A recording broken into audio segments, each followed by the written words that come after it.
Le damos las gracias a Jesús Vargas por la oportunidad de conversar en este día aquí en Los Periodistas. Jesús Vargas es un historiador, tiene una obra muy amplia, ha escrito sobre la vida de México y en particular sobre la vida de Chihuahua, que es escribir sobre México, y ha tenido un rango muy amplio en su trabajo como historiador y como observador de la vida de México. Uno de sus libros es este, que a lo mejor por el tamaño se va a caer usted para atrás porque es una investigación muy amplia sobre la vida electoral de México entre 1812 y 1912, o sea, un siglo de vida electoral en Chihuahua, en el estado de Chihuahua. Y tiene otras obras, muchas. Yo tengo un favorito y le decía hace rato que es la cocina regional de Chihuahua, porque me gusta mucho la cocina. Bueno, a nosotros, al señor Delgado también le gusta mucho la cocina regional y también, pues me gusta mucho Chihuahua y me gusta mucho la comida de Chihuahua. Pero el día de hoy nos convoca y quería ampliar un poquito la presentación de Jesús porque nos convoca un tema que es muy del día y que tiene que ver con la historia. Jesús fue consejero ciudadano en Chihuahua durante un periodo, en distintos periodos, pero le tocó coincidir con José Woldenberg. Y yo quisiera abrir esta conversación preguntándole cómo definiría a José Woldenberg y su tránsito durante estos años. Bueno, Goldenberg es el caso de muchos otros intelectuales, profesionistas, que transitan por dos etapas muy claras. La del joven crítico, el joven de izquierda, y luego el adulto acomodaticio. La historia biográfica o la biografía de Goldenberg se divide claramente en dos momentos. Él es de Nuevo León, nació en septiembre del 1952, transitó, eh, salió de la UNAM de Sociología y en 1981 hizo un libro pequeño pero muy importante sobre la historia del sindicalismo, donde se fue a los antecedentes de finales del siglo XIX, y aportó algunos datos que casi nadie había tomado en cuenta. Militó en el PSUM, militó en el PRD y luego, en 1994, entró como consejero electoral en el IFE y 2 años después, en el 96, se convirtió en el consejero presidente. Aquí es donde yo ubico la siguiente etapa de Woldenberg, porque a partir de entonces él se asume como el principal promotor de la ciudadanización, de acuerdo al COFIPE, y de la democratización electoral. Y esto creo que lo va a acompañar de ahí en adelante en todas sus posturas, porque él veía el IFE casi como una creación suya, el IFE democrático, lo asumía como si fuera su creación, y eso creo que lo fue cegando ante una serie de circunstancias que no tenía previstas. Me doy un brinco. Goldenberg, en el 2006, sin que nadie se lo hubiera preguntado, sin que nadie le hubiera pedido que lo hiciera, declaró públicamente que no había habido fraude, que no se podía demostrar que hubiera habido fraude. Y prácticamente le dio el espaldarazo a, al IFE, a Ugalde, y lo hizo en un momento en que estaba todavía por definirse si las protestas, las inconformidades, los reclamos de López Obrador iban a prosperar. Entonces, este, yo puedo decir que mientras estuve en el IFE, para el proceso del 2002 y el del 2003, mientras estuve en el IFE, yo le tuve mucha admiración a Goldenberg. Lo consideré realmente un personaje, y no solamente a él, a Cantú, a Jaime, y a varios como verdaderos consejeros ciudadanos. Y se lo hice saber a Woldenberg después de que él hizo estas declaraciones, donde le expresé que me decepcionaba mucho el consejero presidente que yo había conocido, porque realmente estaba asumiendo una posición completamente incongruente. Esto lo hice en la jornada, le envié al correo ilustrado un comentario y él lo respondió diciendo que eran calumnias. Y bueno, ahí quedó la situación, pero eh, de ahí en adelante Woldenberg se fue acercando cada vez más a las posiciones este, eh, de, de intelectual orgánico y luego coincidió ya con Aguilar Camín en Nexos, donde formaron ahí una mancuerna muy importante. Y luego buscando esta postura de Woldenberg, pues me encontré que una hermana de él, eh, Sarah Woldenberg, se había casado con un personaje, pues, pues muy interesante, pero algo siniestro en lo que fue el salinato y en los gobiernos siguientes. Isaac Isaac Chertorivsky, que puso él un consejo de estrategias y que se convirtió en uno de los principales asesores de Salinas, junto con Claudio X, y recibió millonarios contratos durante Salinas y posteriormente.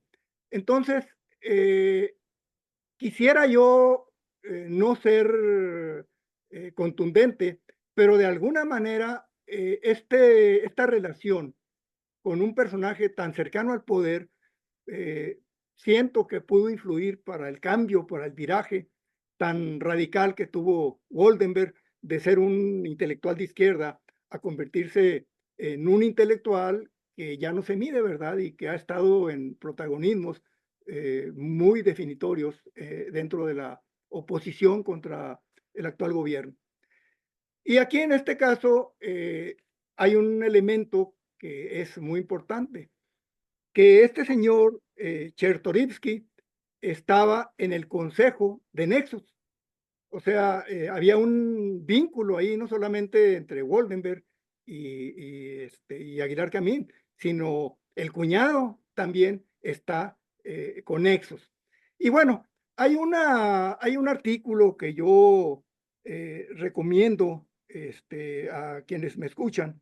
En la revista Palemón, Jorge Covarrubias, en el ejemplar del 8 de febrero del 2022, él hace todo un seguimiento de la trayectoria de Chertorivsky, incluso de su hijo Salomón, que fue diputado de Movimiento Ciudadano, y que eso también da lugar a alguna serie de posibilidades que tal vez hable un poco más adelante. Bueno, eh, pasando al caso de Aguilar Camín. Aguilar Perdón, Camín, a- perdón, Jesús. A ver, adelante, adelante. es que sobre el tema, antes de irnos a Aguilar Camín, que también es muy interesante tu visión sobre él. En particular sobre José Woldenberg, yo te quisiera preguntar sobre ese momento en el que se produce la ruptura tuya con Woldenberg.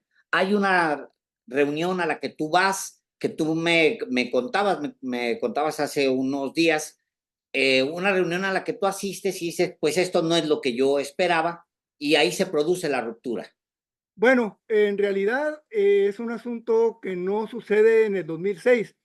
Esto sucedió en el 2002, entre el 2002 y el 2003, en una ocasión en que se dio como única vez el caso de que yo fuera invitado por Goldenberg a una reunión donde estaban varios compañeros de los consejeros del IFE. Fue en un restaurante de esos restaurantes caros, que yo ni siquiera me acuerdo el nombre y eso. Pero lo que me chocó bastante es la forma en que se usaban los recursos para una comida común, o sea, no era una comida especial, era una comida común, la carta carísima, los vinos finos, y eso, me dejó una muy mala impresión, de Goldenberg y de los demás, que estaban con él en ese momento. No expresé nada porque, de hecho, yo ya no volví a ver a Goldenberg desde entonces. Bueno, sí lo vi en la despedida, del proceso, que tuvo lugar en 2003. Y en aquel momento, pues hay una serie de consideraciones que yo no me quisiera extender, pero básicamente voy a mencionar una. Hubo un grupo de consejeros locales, entre otros los del Estado de México, que nosotros planteamos en el consejo que acudiéramos, una comisión de consejeros locales en representación de todos, a solicitarle al Congreso que no cambiara todo el consejo, que se cambiara una parte del consejo y que se dejaran algunos de los consejeros en los que nosotros teníamos más confianza. Eso lo pararon en seco. Hay una cuestión que viene desde el COFIPE de 96, en el que los consejeros locales somos solamente para sancionar lo que el Consejo General determina. Los consejeros locales no tenemos palabra en nada que no tenga que ver con lo que dice el COFIPE. Y en aquel momento, algo notorio fue que Jesús Cantú estaba, él se asumía que iba a ser el siguiente consejero presidente con el apoyo del PRD. No pudo el PRD llevar a Jesús Cantú. ¿Y qué hizo el PRD? Se retiró a la hora de la formación del nuevo consejo y el PAN y el PRI se repartieron a su gusto todos los nombramientos. Y entonces ahí yo sostengo que se da el quiebre del IFE. En ese momento se da el quiebre del IFE que se va a ir manifestando con mucha más claridad en los años siguientes. Aquí en Chihuahua, por ejemplo, pues eran evidentes las cuotas entre el PRI y el PAN, descaradamente, y eso, pues bueno, tenía sus reglas. Estamos platicando con el historiador Jesús Vargas, quien está contándole a usted el momento de la transformación, no solamente de un personaje del que hace una muy breve biografía Jesús, que es José Goldenberg, sino una transformación institucional del órgano electoral responsable de las elecciones. Es un asunto de hace 20 años. En la renovación del Consejo General del entonces IFE en 2023, pues hay una ruptura. Pero volviendo en el caso específico de José Goldenberg, Jesús, a mí me llamó la atención que teniendo las características que tú describes, José Goldenberg, como vinculado al grupo de Héctor Aguilar Camín y también al del propio Enrique Krause, no haya firmado el desplegado del lunes de los intelectuales, de los más de 200 intelectuales. Tampoco lo firmó Lorenzo Córdoba, que fue su asesor en la presidencia del entonces IFE. ¿A qué atribuyes que teniendo las mismas posiciones que tú has descrito ahora, idénticas a las de Aguilar Camín y de Enrique Krause, Goldenberg no haya firmado lo que se daba como algo natural? Bueno, yo no tengo una versión muy sostenible, sustentable, porque desconozco al interior de este grupo, de la élite de este grupo, que son Krause, Castañeda, Aguilar Camín, Goldenberg y tres o cuatro más, Krause. No sé cómo anden ahí, pero una cosa que yo observo es que Goldenberg no es tan irracional como lo es Héctor Aguilar Camín. Héctor Aguilar Camín es un personaje que se ha asumido desde hace 6 años en el ideólogo de esta oposición casi irracional que él alimenta, que él alimenta con posiciones que tal vez en estos momentos Woldenberg, por tratarse de la candidata a la presidencia que se trata, no esté totalmente de acuerdo en estar poniendo su prestigio en aras de un contrasentido, o sea, en un contrasentido con la inteligencia, pues, yo me podría explicar eso en una contradicción, no antagónica, sino en una contradicción simplemente de forma, ¿verdad? No firmo porque yo no voy a apoyar a esta persona que está poniendo muy en mal a este grupo de los firmantes y que todos los demás en la este, borregada pues se van y lo firman. Yo eso podría pensar, incluso Krause yo creo que es igual. O sea, vamos, yo establezco una diferencia entre Aguilar Camín, Krause y Goldenberg.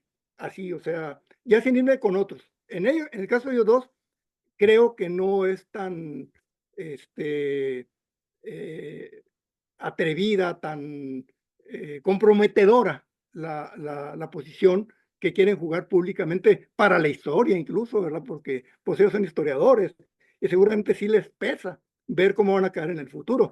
Y simplemente, si hay una explicación, que tampoco estoy seguro que la haya, creo que una de ellas podría ser esa, ¿no? Que no quisieron jugar la misma posición de Aguilar Camín, jefe de todo esto, ¿verdad? Porque incluso si lo vemos en la foto, él se pone al centro, o sea, él se pone, la imagen de él es la del eje, ¿verdad?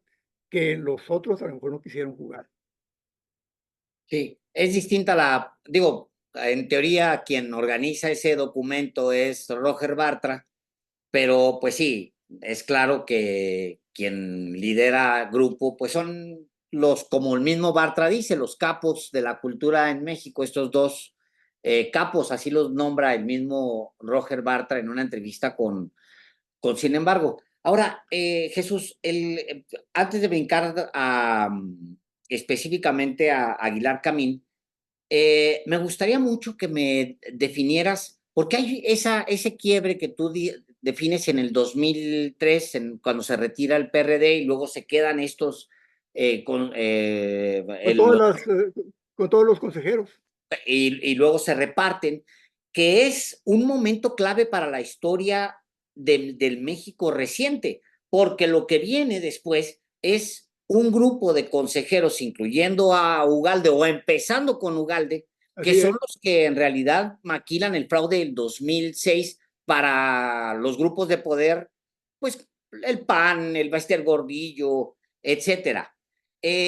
¿Cómo no me defines más ese momento y las consecuencias de esta evolución al final de los alumnos de José Woldenberg?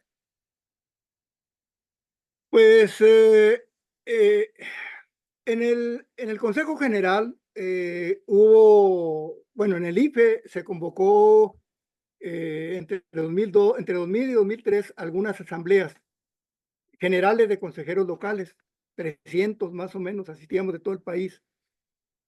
Y Goldenberg gozaba realmente de un liderazgo genuino, un liderazgo sincero. Había consejeras y consejeros que si tocaban a alguien tantito, alguna decisión, algún comentario, inmediatamente se ponían, sacaban las uñas, ¿verdad? Porque Goldenberg era considerado el líder de la democracia electoral. Sin embargo, al final, en 2003, hubo cambio de muchos consejeros locales que, como yo, habíamos creído en la ciudadanización. Y cuando vemos cómo se va a integrar el nuevo Consejo General, y cómo además, aquí en Chihuahua, por ejemplo, los más nefastos consejeros del IFE local, que habían incluso, déjenme hacerles un comentario. Antes del proceso electoral del 2000, nos juntamos los consejeros locales solos Ricardo Asís, Carlos del Rosal, Manuel Arias, este, Jesús Vargas, Montañez, Elías Montañez. Nos juntamos para, bueno, pues a ver cómo vamos a funcionar. Y ahí Ricardo Asís tuvo el descaro de decir, bueno, compañeros, pues ahora sí nos toca. Nosotros vamos a ser partícipes de la caída del PRI, porque ahora nosotros vamos a hacer todo para que gane Vicente Fox. Ahí tuve yo mi primer encontronazo con la mayor parte de los consejeros de locales, porque asumieron que yo estaba defendiendo al PRI. Yo lo que estaba defendiendo era lo que yo creía que era ser un consejero ciudadano. Pues eso, a nosotros no nos incumbía eso. Nosotros estamos ahí para vigilar el proceso, para, en nombre de la ciudadanía, no para tener una postura contra el PRI o contra el PAN y eso, ¿verdad? Y bueno, de ahí en adelante ya no pude yo revertir esa situación. Manuel Arias, Ricardo Asís, Carlos del Rosal, permanentemente estaban actuando hasta de una manera contra la propia democracia. El único de los consejeros de ese momento que tuvo una postura imparcial y digna fue Elías Montañez. De ahí en fuera, y esos consejeros repitieron, algunos de ellos repitieron para el proceso siguiente. Entonces, supongo que esto pasó en varias partes del país, donde los consejeros que realmente habían creído en la ciudadanización ya no se presentaron para estar en el siguiente proceso electoral y se fue descomponiendo el IFE hasta llegar a lo que es ahora, ¿verdad? Algo totalmente eh, eh, con una postura pues política que no les corresponde. La coyuntura, la renovación del Consejo General del entonces IFE, al salir José Goldenberg y al llegar Valde, Carlos Ugalde, pues la integración es del PRIAN, literalmente. totalmente, Jesús Cantú es vetado, y luego viene el fraude del 2006, pero viene después otro fenómeno que sigue con la misma lógica facciosa en su integración cuando llega también un supuesto izquierdista que es Leonardo Valdés Zurita. sí. Y luego lo sustituye ya con la reforma de 2013-2014 Lorenzo Córdoba como consejero presidente, hasta convertirse el ya INE en un órgano faccioso encabezado por Lorenzo Córdoba, cuyo jefe político es José Goldenberg, pero que forman parte, Jesús, del grupo de Aguilar Camín, aunque tú no los metas en el mismo saco. Pero el deterioro del IFE y luego del INE, pues ha sido terrible para la democracia y sobre todo para quienes fueron desplazados, los que sí tenían, digamos, un auténtico compromiso con la democracia, por quienes tenían una filiación embosada. Sí, totalmente de acuerdo. Y voy a ilustrar este cambio en términos de mi perspectiva, o sea, desde mi perspectiva. Claro. Jesús Vargas se entrega a su función como consejero ciudadano porque en base al COFIPE, en base a todo lo que él piensa en ese momento, ser consejero ciudadano es una gran responsabilidad y un privilegio. Y era lo que permeaba. Por ejemplo, en mis intervenciones en las juntas aquí en Chihuahua, yo permanentemente estaba insistiendo en lo que nos correspondía como consejeros ciudadanos. Los demás consejeros no lo tomaban tan en forma. Ellos estaban como que desde su posición partidista o de simpatía por el PAN, eh, tenían la oportunidad de influir en algo que para ellos tenía que ser. Pero lo más interesante que quiero mencionar aquí es que esto de la ciudadanización, esto del consejero ciudadano local, del consejero presidente ciudadano, de los consejeros generales ciudadanos. Prácticamente ya no existe. No hay ocasión en la que se vuelva a hablar de esta categoría que tiene el consejero, desde el consejero distrital Distrital. hasta el consejero local, hasta el consejero general. Ya no existe eso, o sea, ya dejó, se quedó atrás esto que era lo que hacía la diferencia entre el manejo de la Secretaría de Gobernación de las elecciones y el manejo del IFE después del INE. Entonces, creo que esto sí merece profundizar más, porque es el rompimiento de una mística democrática. Así lo veo yo, ¿no?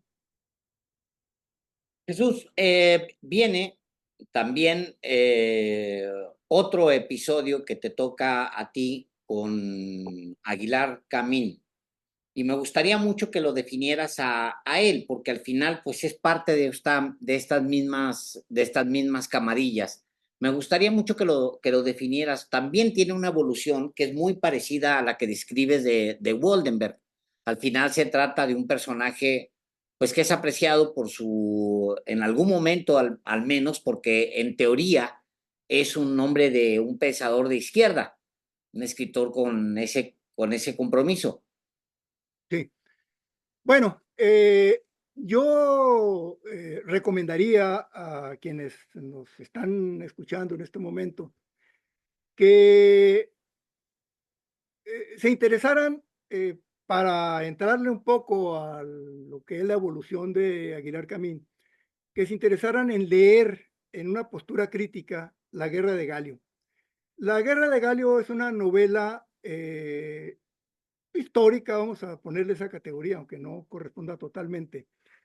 Es una novela histórica con algo de autobiográfico. Es la etapa entre los últimos eh, momentos del 68 y los primeros años de los 70, donde un periodista, historiador, que estuvo en el 68, eh, participa en una serie de situaciones, vivencias, eh, en las que se reconstruye lo que fue esta década posterior al 68, pero desde la visión de un pequeño burgués que ya trae una serie de problemas ahí de ubicación y que definitivamente va a girar a lo que es Aguilar Camín ahora. O sea, el personaje central, Galio, pues es Aguilar Camín. Entonces, la novela esta creo que ha sido leída sin relacionarla con el personaje realmente, el personaje real.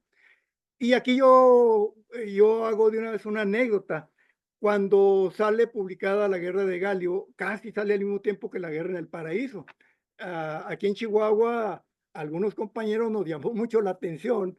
Y bueno, probablemente el que usó primero en el título La Guerra es Aguilar Camín. Y juntamos a 3, 4 comentaristas que leímos las 2 novelas y las comentamos para darles el valor que cada una tenía. Estuvo Margarita Urías, estuvo Carlos González Herrera y estuvo Víctor Orozco. Por cierto, Margarita Urías es un personaje de la novela de Aguilar Camín.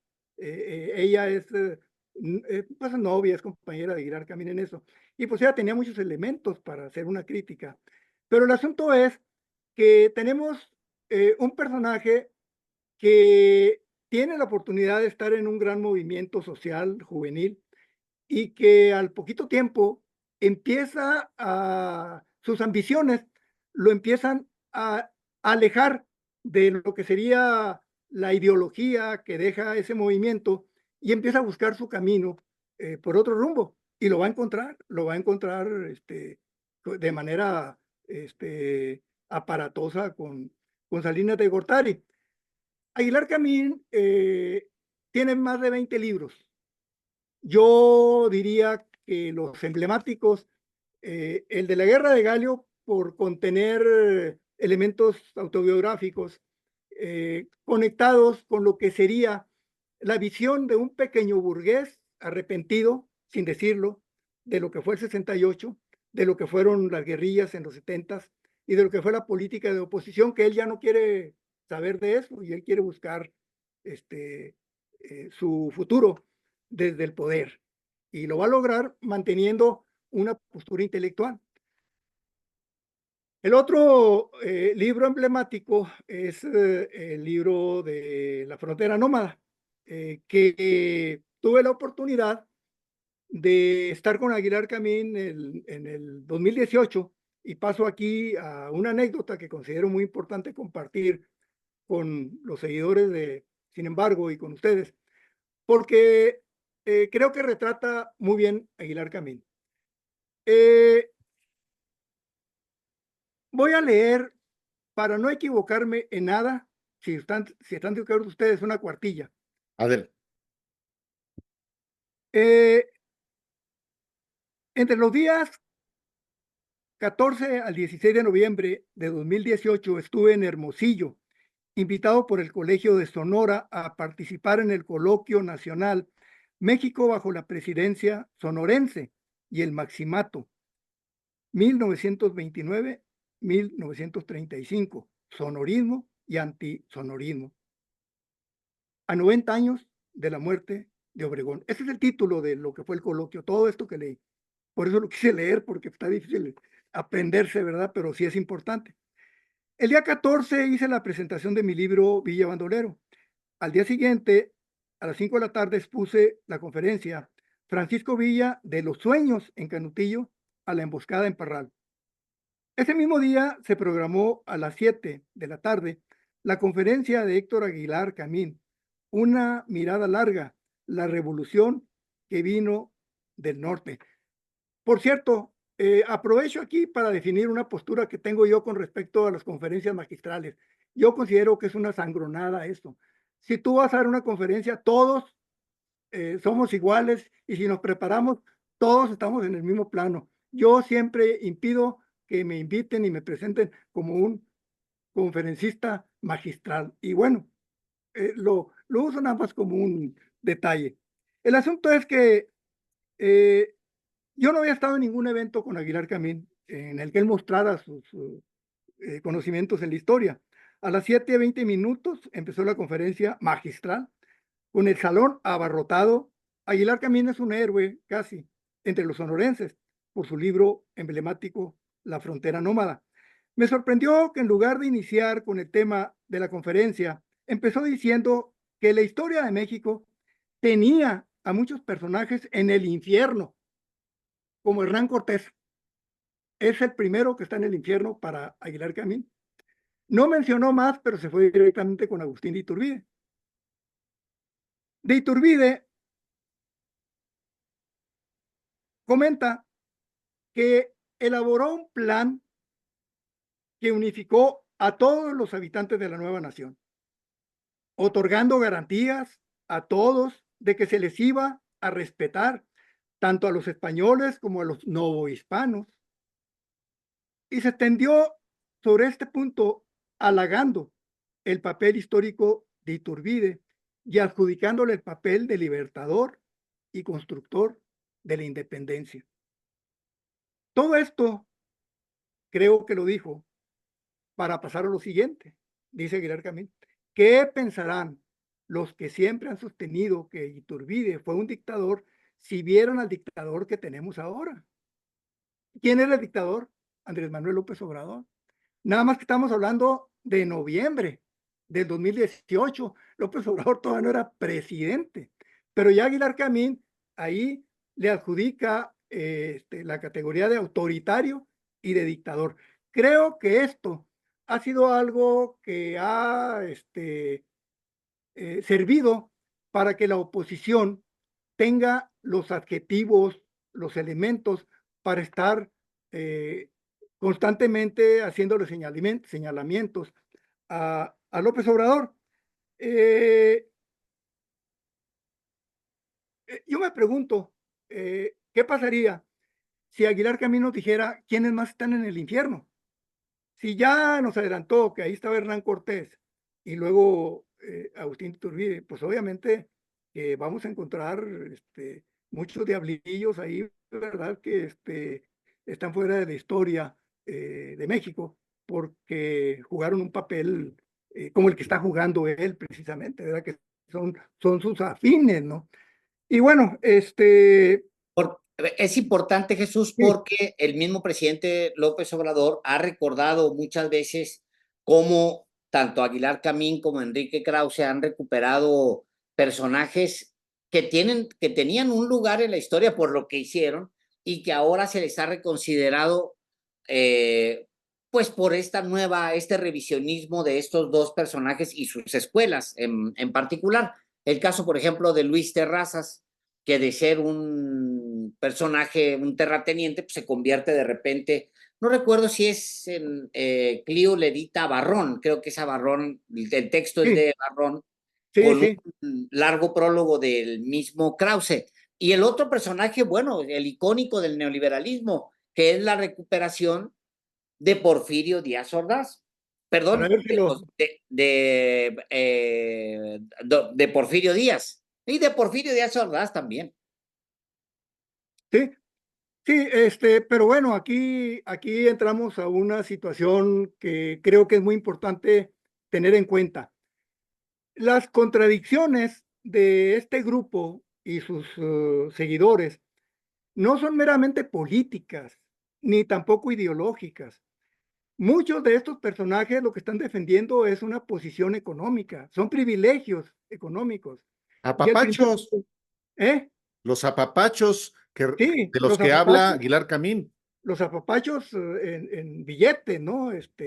Pues hoy en la mañana nada menos López Obrador presenta dos documentos, donde se demuestra que por un estudio de la educación en México, Aguilar Camín recibió en nexos 500 millones de pesos. ¿Cuántos estudios hizo Aguilar Camín con su gente en el gobierno de Salinas de Gortari y en los posteriores? Eso es lo que se está defendiendo. Entonces, no hay que equivocarse. Tal vez la mayoría de la gente que participó en la Marea Rosa está defendiendo una cuestión religiosa, mezclada con una religión, con una posición política y con el miedo. Pero estos están defendiendo sus privilegios que ya no han obtenido en el actual gobierno. Bueno, pues Jesús, pues es un testimonio muy valioso y te agradecemos que lo compartas con la audiencia de los periodistas y pues gracias por el dejo de sinceridad también, porque pues al final se trata de un ejercicio que cada vez ojalá sea más frecuente en México. Muchas gracias, Jesús. Sí, miren, Alejandro y Álvaro, para mí es un privilegio doble. Y lo voy a decir, ya ustedes saben si lo ponen al aire o no. Yo tengo mucha admiración por tu trabajo como periodista, Alejandro, y igual con Álvaro, porque yo creo que Álvaro abrió en este país hace muchos años una línea que estaba prácticamente oculta, ¿no? El papel del yunque y de los conservadores radicales, fachos de este país que estaban fuera de la mirada. Entonces, como periodistas, yo les tengo mucha admiración, pero también como autores de libros que son determinantes. Y tú, Alejandro, te considero un gran escritor. Tus novelas las hemos disfrutado. Yo quisiera que todos los jóvenes las pudieran leer, cuando menos empezando aquí en Chihuahua, ¿verdad? Pero desgraciadamente ya no se consiguen. Hay que ver ahí de qué manera, ¿no? Entonces, es un privilegio para mí estar con ustedes por la admiración que les tengo, pero además por el programa. Muchas gracias. Creo que lo que están haciendo ustedes ahorita es de gran importancia porque están haciendo mucho de lo que yo creo que le ha faltado a los canales públicos de aglutinar en sus programas las posiciones de muchos intelectuales que están de acuerdo con la cuarta transformación, pero que están al margen, que están marginados. Y ahí le dejo ya para no entrar en detalles. Gracias, Jesús, de todo corazón. A ustedes, muchas gracias. Muchas gracias. Gracias.